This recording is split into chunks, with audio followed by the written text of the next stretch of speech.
Welcome back. In this video, you will learn how to configure the connection between Kafka running on the local system and the Snowflake. By the end of this video, you would have learned how to configure the Kafka Snowflake Connector by using the sf_connector.properties file and the connect standalone.properties file. Let's start the configuration. I want you guys to go into your Kafka folder, go into the config folder and then create a new text file and give it the name sf_connect and extension should be properties. Once the file is created, open it in an editor and write the following code in it. In the configuration file, we have to fill out the empty parameters. So the first parameter is topics. Here I'm going to define a topic name. I'll give it sales-data. Don't worry, we'll create this topic later. Then we have to provide a topic to table mapping.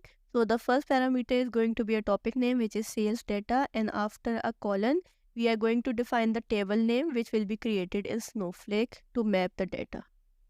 Then for the buffer count, enter 10,000.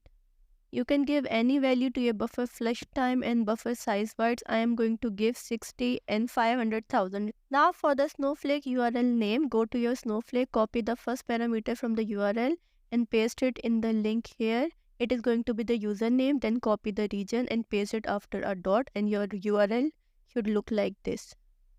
Now for the Snowflake username, you have to provide the username of your account. I am going to give it mine and let's leave the private key for now on. Give the database name. We are going to use our database that we are previously working on, which is e-commerce DB. And for the schema name, we are going to use Kafka_live_streaming. Don't worry, we are going to create it later on. And here you have to provide a name.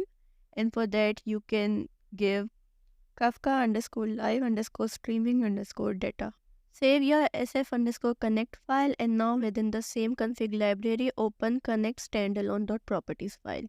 Here we only have to change one thing, which is the plugin path, which is the last line of the file. Here we have to provide the lib folder path of our Kafka. Go to the libs folder inside Kafka, copy its path and then paste it inside your configuration file. Save it and you will be good to go. Now in the next video, we will see how to set up the private and public key in the sf_connect file.